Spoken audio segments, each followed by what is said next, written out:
और धीरे धीरे इंसान दुनिया का सबसे डोमिनेंट स्पीसीज बन गया और जन्म हुआ प्राइवेट प्रॉपर्टी और वेल्थ का।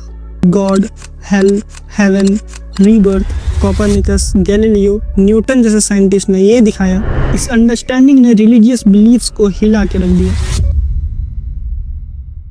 और ब्रांडिंग के जरिए कंपनीज हमारे डिजायर्स को मैनिपुलेट करती है, हमें ये सोचने पे मजबूर करती है कई गुना ज़्यादा इंटेलिजेंट, फिजिकली स्ट्रॉन्ग और मनचाहा एबिलिटीज को एक्वायर करने की पावर्स को जन्म देगा। ये वीडियो ना किसी राजा और ना ही किसी एम्पायर के हिस्ट्री का है, बल्कि ये वीडियो बेस्ड है ओवरऑल ह्यूमन स्पीसीज के प्रोग्रेस के ऊपर। इसमें हम अपने 2.5 मिलियन ईयर्स पास्ट से लेकर प्रेजेंट और पॉसिबल फ्यूचर तक को कनेक्ट करने वाले हैं। ये वीडियो वाई.एन. हरारी के book sapiens a brief history of human kind से इंस्पायर्ड है। हम इस वीडियो को 3 पार्ट्स में डिवाइड करने वाले हैं। पहला होगा ह्यूमन हिस्ट्री एंड इवोल्यूशन, जहां हम कॉग्निटिव रिवॉल्यूशन, एग्रीकल्चरल रिवॉल्यूशन और यूनिफिकेशन ऑफ ह्यूमन स्पीसीज के ऊपर बात करेंगे। दूसरा, प्रेजेंट वर्ल्ड ऑर्डर, जहाँ पे साइंटिफिक रिवॉल्यूशन के थ्रू हम अपने पास्ट को प्रेजेंट से कनेक्ट करते हुए कैपिटलिज्म को समझेंगे। और लास्ट पार्ट होगा फ्यूचर पॉसिबिलिटीज, जो कि एआई और जेनेटिक इंजीनियरिंग बेस्ड है। So let's deep dive into the history of human species and evolution. Cognitive revolution, इस रिवॉल्यूशन ने इंसानों को आम जानवर से दुनिया का सबसे पावरफुल स्पीसीज बना दिया। ये रिवॉल्यूशन आज से 70,000 साल पुराना है, जब इंसानों के माइंड में कुछ ऐसे बदलाव आए जो पहले कभी किसी और स्पीसीज में नहीं देखी गई थी। और इस पीरियड को हमने नाम दिया कॉग्निटिव रिवॉल्यूशन। कॉग्निटिव रिवॉल्यूशन का मतलब है सोचने, समझने और बात करने के तरीके में एक बहुत बड़ा जंप। यही वो समय था जब इंसानों ने पहली बार कॉम्प्लेक्स आइडियाज को लैंग्वेज के थ्रू एक दूसरे से शेयर करना स्टार्ट किया। आप सोच रहे होंगे इसमें कौन सी बड़ी बात है, लैंग्वेज तो हर जानवर के पास होता है, पर हमारा लैंग्वेज दूसरी जानवरों से काफ़ी अलग था। हम सिर्फ बेसिक ज़रूरतें ही नहीं बताते थे, हम कहानियाँ सुना सकते थे, कहानियाँ बना सकते थे, इमेजिनेशन कर सकते थे, फ्यूचर प्लानिंग कर सकते थे। इससे पहले इंसान बाकी जानवरों की तरह ही रहता था। इनफैक्ट शिकार करने का तरीका भी सिमिलर था, लेकिन लैंग्वेज की वजह से हम बड़े ग्रुप्स में कोऑपरेट करने लगे, क्योंकि हम किसी एक कहानी पे बिलीव कर सकते थे। अब वो कहानी चाहे मनी हो, गॉड हो या स्टेट, इन कहानियों से हम एक दूसरे से कनेक्टेड फील करते थे। और एट द सेम पॉइंट बाकी के जानवर छोटे छोटे ग्रुप्स में ही सीमित रह गए। लैंग्वेज के हेल्प से इंसानों ने अपने आइडियाज को दूसरे तक पहुंचाया और फिर मिलकर नए टूल्स और टेक्नोलॉजीज का विकास किया। इन सारी चीज़ों से इंसानों ने पहली बार इन्वायरमेंट को मैनिपुलेट करना स्टार्ट किया, अपने आसपास के जानवरों को कंट्रोल करना स्टार्ट किया और धीरे धीरे इंसान दुनिया का सबसे डोमिनेंट स्पीसीज बन गया। Let's talk about a major turning point of human history, agricultural revolution. आज से करीब 10,000 साल पहले लोग समझने लगे पेड़ पौधों को कैसे उगाया जा सकता है और एनिमल्स को कैसे डोमेस्टिकेट किया जा सकता है। इससे पहले ह्यूमंस इधर उधर घूम घूम के हंटिंग गैदरिंग किया करते थे, लेकिन एग्रीकल्चर की वजह से इंसानों को फार्मिंग करने के लिए एक जगह पर सेटल होना पड़ा। धीरे धीरे इंसानों ने एग्रीकल्चर में मास्टरी हासिल कर ली, जिसकी वजह से इंसान ने पहली बार सरप्लस फूड को एक्सपीरियंस किया। सरप्लस फूड की वजह से कुछ लोग खाली हो गए और उस खालीपन ने दूसरे एरियाज पे विकास करने को मजबूर किया और जन्म हुआ टेक्नोलॉजिकल स्पेशलाइजेशन का। हालांकि एग्रीकल्चरल रिवॉल्यूशन के कुछ ड्रॉबैक्स भी थे, जिसके बारे में बाकी के हिस्टोरियंस उतने खुल के नहीं बताते हैं। जब हम हंटर गैदरर्स हुआ करते थे तो डाइवर्स प्लेस और डाइवर्स डाइट पे रहते थे, पर एग्रीकल्चर ने हमें एक ही जगह पर बांध के रखा, बस कुछ स्पेसिफिक डाइट पे ही रहना सिखा दिया, राइस, व्हीट एक्सेट्रा। इसके वजह से न्यूट्रिशनल डेफिशिएंसी का प्रॉब्लम शुरू हो गया। जब इंसान एक जगह सेटल होने लगे तो उन्होंने अपनी ज़मीन को एक एसेट की तरह देखना शुरू किया और जन्म हुआ प्राइवेट प्रॉपर्टी और वेल्थ का। अब लोग ज़मीन के लिए लड़ने लगे और ज़मीन की ओनरशिप से ही सोशल हायरार्की और इनइक्वालिटी शुरू हुई। और तो और एक जगह रहने से डिजीजेस को भी तेजी से फैलने का मौका मिला। इसलिए हरारी कहते हैं एग्रीकल्चरल रिवॉल्यूशन इंसानों के लिए एक बहुत बड़ा फ्रॉड था। खैर, एग्रीकल्चरल रिवॉल्यूशन से शुरू हुआ प्रोसेस ऑफ यूनिफिकेशन, जिनके 4 मेजर कंपोनेंट थे: मनी, पॉलिटिकल एम्पायर्स, रिलीजन और ग्लोबल ट्रेड।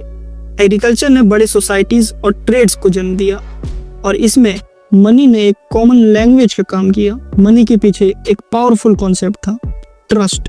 मनी ने डिफरेंट सोसाइटीज, रिलीजन, बिलीवर्स के बीच एक कॉमन लैंग्वेज की तरह काम किया, क्योंकि पैसों का भाषा सबको समझ आता था, चाहे वो दूसरे रिलीजन का हो, दूसरे देश का हो या दूसरे कम्युनिटी का।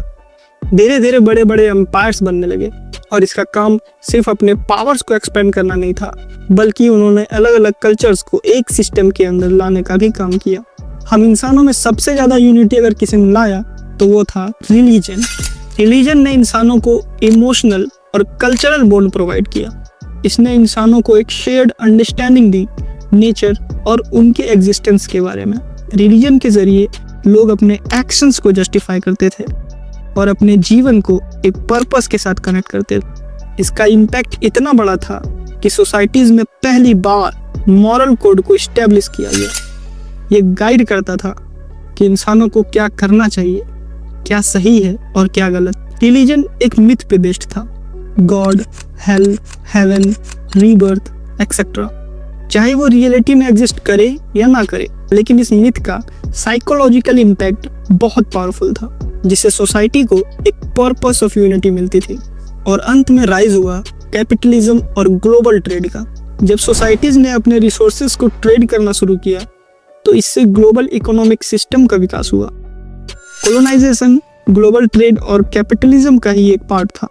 यूरोपियन पावर्स ने अपने रिसोर्सेज और इकोनॉमिक सिस्टम को एक्सपेंड करने के लिए कॉलोनीज को इस्टेब्लिश किया, जो उनके लिए रॉ मटेरियल और ट्रेड के नए सोर्स बन गए। ग्लोबल ट्रेड इसलिए भी संभव हो सका क्योंकि मनी, रिलीजन, एम्पायर ने एक कॉमन फ्रेमवर्क प्रोवाइड किया था और ग्लोबल ट्रेड की वजह से नॉलेज और टेक्नोलॉजीज का एक्सचेंज बहुत तेजी से होने लगा। कैपिटलिज्म ने ग्लोबल ट्रेड को और आगे बढ़ाया क्योंकि कैपिटलिज्म एक सिंपल प्रिंसिपल पर बेस्ड था, प्रॉफिट एंड इन्वेस्टमेंट। और इसके साथ हम अपने अगले पार्ट में एंटर करेंगे, present world order, scientific revolution. ये एक ऐसा टर्निंग पॉइंट था जिसने इंसानी सोच और दुनिया को समझने के तरीके को पूरी तरह से बदल कर रख दिया। साइंटिफिक रिवॉल्यूशन एक सिंपल आइडिया पर बेस्ड था, हम सब कुछ नहीं जानते। इस आइडिया ने पुरानी बिलीफ्स को चैलेंज किया जो मोस्टली रिलीजन और ट्रेडिशनल वैल्यू पर बेस्ड था। पहले ज़्यादातर लोग दुनिया के हर इवेंट्स और चीज़ को डिवाइन पावर्स या रिलीजन के थ्रू समझते थे, लेकिन साइंटिफिक रिवॉल्यूशन के बाद लोगों ने दुनिया के फिनोमिना को लॉजिकली और साइंटिफिकली एक्सप्लोर करना स्टार्ट किया। इसकी शुरुआत 16वीं सेंचुरी यूरोप में हुई, जब लोगों ने ट्रेडिशनल बिलीव्स को क्वेश्चन करना शुरू किया। कोपरनिकस, गैलीलियो, न्यूटन जैसे साइंटिस्ट ने ये दिखाया कि यूनिवर्स के बारे में हम जो समझते थे वो पूरा सच नहीं था, और इन डिस्कवरीज के लिए उन्हें बहुत सारे प्रॉब्लम्स का सामना करना पड़ा क्योंकि ये डिस्कवरीज रिलीजियस बिलीव्स को चैलेंज करता था। डिस्कवरीज जैसे अर्थ फ्लैट नहीं, राउंड है, our planet is not revolving around the earth, rather it's revolving around the sun. Scientific revolution ने इंसानों के खुद के एग्जिस्टेंस और यूनिवर्स के अंडरस्टैंडिंग को ड्रास्टिकली चेंज कर दिया। पहले इंसान अपने आप को यूनिवर्स के सेंटर में देखता था, पर साइंस ने हमें दिखाया कि हम यूनिवर्स का बस एक छोटा सा पार्ट है।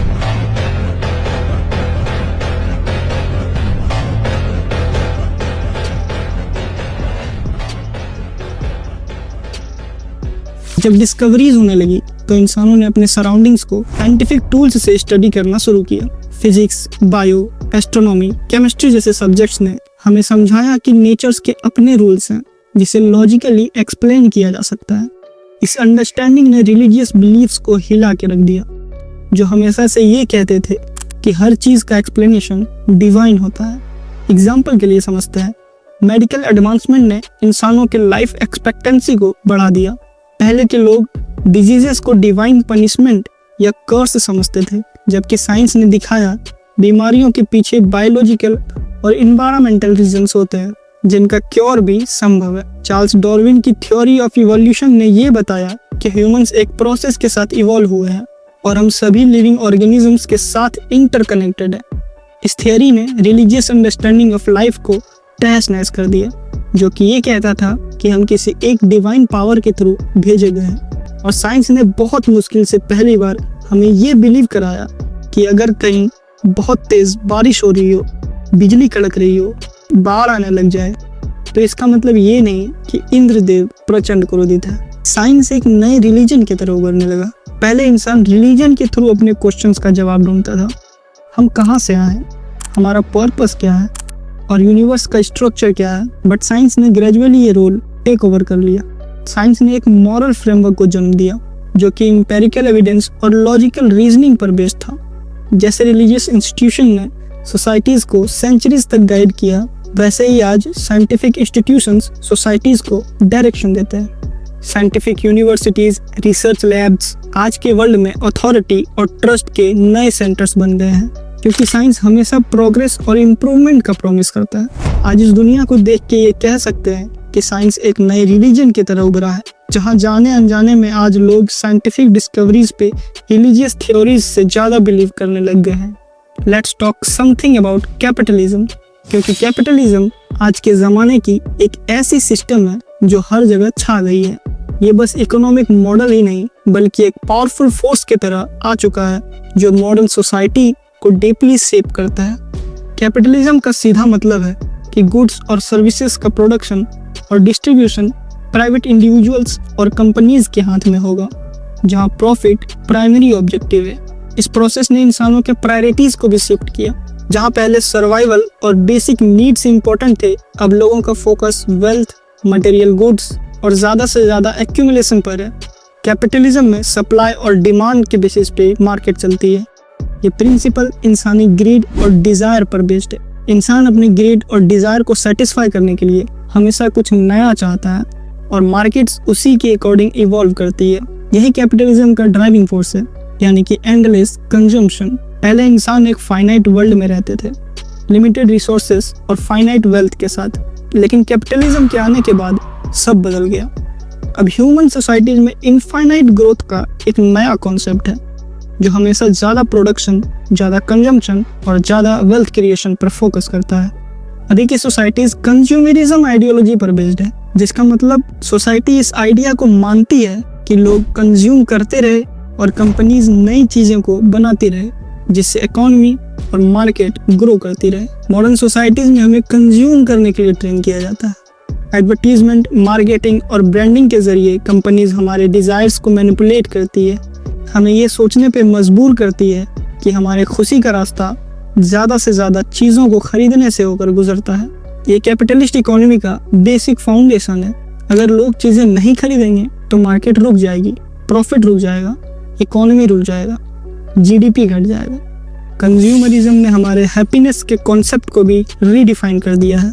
आज के ज़माने में ज़्यादा से ज़्यादा पोजीशन और वेल्थ को खुशी के साथ डायरेक्टली कनेक्ट किया जाता है। हमें ये यकीन दिलाया जाता है कि जिसके पास जितना वेल्थ होगा वो उतना ही ज़्यादा खुश होगा।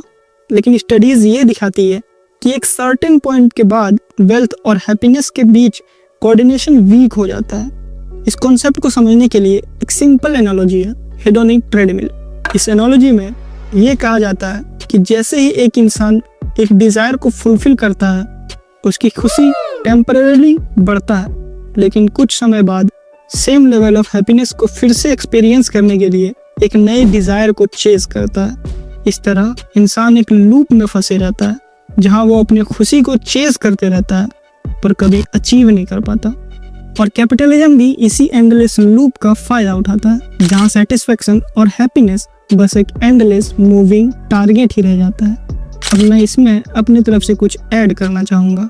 मुझे आज का ज़माना द एरा ऑफ कन्फ्यूज़न लगता है, जहाँ हमें प्रीच कुछ और किया जाता है और प्रैक्टिस कुछ और कराया जाता है। एग्जाम्पल से समझते हैं।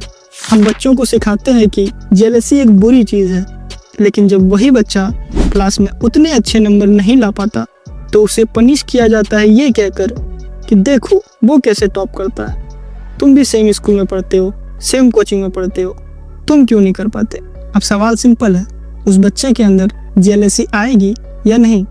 हम बोलते हैं चीटिंग गलत बात है, करप्शन गंदी चीज़ है, स्कैम से दूर रहना चाहिए। लेकिन कोई स्कैम, करप्शन या अनएथिकल तरीके से पैसे कमा कर लाता है तो उनको रिस्पेक्ट मिलती है, पावर मिलता है, रिवॉर्ड किया जाता है। यहाँ गलत को पनिशमेंट नहीं मिलता, फेलियर को मिलता है। ऐसे लाखों एग्जाम्पल्स हैं, लेकिन ये कोई इत्तेफाक नहीं है। ये इसलिए होता है क्योंकि हम कैपिटलिज्म के वर्ल्ड में जी रहे हैं, जहाँ capitalist idea is deeply injected in our nerves by society and economy. Capitalist idea में profit is only rewarding principle. यहाँ सवाल ये नहीं कि तुमने कैसे कमाया, तुम एथिकल थे या नहीं। यहाँ बस एक ही सवाल होता है, कितना कमाया। And whenever profit will come into existence, ethics and morality will commit suicide।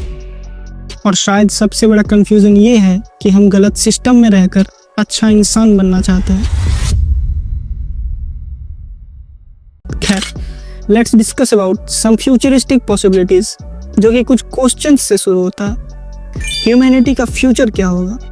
क्या होमो सेपियंस, जो अब तक के इवोल्यूशन के विनर्स रहे, वो फ्यूचर में ही ऐसे ही डोमिनेट करते रहेंगे, या फिर हम खुद को ख़त्म करके एक नए इवोल्यूशनरी स्पीसीज को जन्म देंगे? ह्यूमन स्पीसीज का फ्यूचर बायोटेक्नोलॉजी, एआई और जेनेटिक इंजीनियरिंग जैसे फील्ड्स के हाथ में है। ये टेक्नोलॉजीज हमारे इवोल्यूशन को कंट्रोल करने का अनप्रेसिडेंट पावर देता है। होमो सेपियंस अब एक ऐसे पॉइंट पे पहुंच चुके हैं जहां वो नेचर के अकॉर्डिंग इवॉल्व नहीं हो रहे हैं। पहले इवोल्यूशन स्लो था और नेचुरल सिलेक्शन के जरिए होता था, लेकिन अब इंसान ने साइंस और टेक के जरिए अपने इवोल्यूशन को कंट्रोल करना शुरू कर दिया है। हम अपने बायोलॉजिकल लिमिट्स को क्रॉस कर रहे हैं। फ्यूचर में हम एक ऐसे दौर में एंटर कर रहे हैं जहां ह्यूमन स्पीसीज का एक न्यू स्पीसीज में बदलने का एक स्ट्रॉन्ग पॉसिबिलिटी है। ये ट्रांसफॉर्मेशन जेनेटिक इंजीनियरिंग और साइबर टेक्नोलॉजी के थ्रू हो सकता है।